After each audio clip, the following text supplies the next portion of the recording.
Եվրոպական միության աջակցությամբ Հայաստանում երիտասարդական խորհուրդ կձևավորվի։ Նպատակն է ստեղծել հարթակ հայ երիտասարդների եւ երիտասարդական կազմակերպությունների համար Եվրամիության օժանդակությամբ իրականացվող ծրագրերում նրանց մասնակցությունը խթանելու համար։ Այս նախաձեռնության նպատակն է առավել լսելի դարձնել մայրաքաղաքի եւ մարզերի երիտասարդների կարծիքն իրենց վերաբերող տարբեր հարցերում, ներգրավել նրանց երիտասարդական ծրագրերում, որոնք իրականացնում է Եվրամիությունը։ Նախաձեռնությունն իրականացվում է 7 կենտրոնի աջակցություն մշակութային եւ երիտասարդական գործնեությանը ծրագրով «Գործիր բացահայտիր» երիտասարդական խորհուրդը խորագրի ներքո։ Նորաստեղծ խորհուրդը կօգնի հայ երիտասարդներին կերտել իրենց ապագան եւ նպաստել ավելի ներառական եւ բարգավաճ հասարակության ձևավորմանը։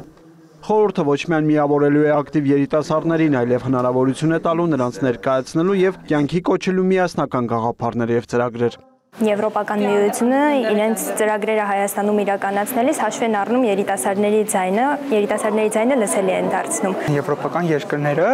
ավելի երիտասարդական ծրագրերում ունեն մոդել հաջողված երիտասարդական ծրագրերում եւ ընդհանրապես երիտասարդության ոլորտում, այդ մոդելները եւ այդ ծրագրերը բերել Հայաստան եւ կիրառել այդ ձևով, կարծում եմ շատ հաջողելի կլինի եւ մենք կարողանանք եվրոպական մոտեցումները հայկական ոգով, հայկական շնչով ձևավորել եւ ձևակերպել Հայաստանում։ Պետության համար առաջնահերթություն է մարդկային կապիտալի զարգացումը տարբեր ծրագրերում, երիտասարդների ակտիվ մասնակցությունը, կարողությունների բարելավումը, ընդգծում է կրթության, գիտության, մշակույթի եւ սպորտի նախարարի տեղակալը։ Արթուր Մարտիրոսյանի խոսքով Հայաստան-Եվրամիություն հարաբերություններում կարևոր է նաեւ երիտասարդության ոլորտում գործակցության խթանումը։ Ազգային ժողովը ընդունեց երիտասարդական քաղաքականության մասին օրենքը, որը հիմնաքարային նշանակություն ունի ոլորտի զարգացման համար։ Նախատեսում ենք տարբեր ծրագրերի ընդլայնում, գործընկեր կառույցների հետ գործակցության ամրապնդում։ Կրթության, գիտության, մշակույթի եւ սպորտի նախարարության նախաձեռնությամբ եւս մարզերում կստեղծվեն երիտասարդական կենտրոններ։ Ուրեր Մկրտչյան, Արամ Հարությունյան,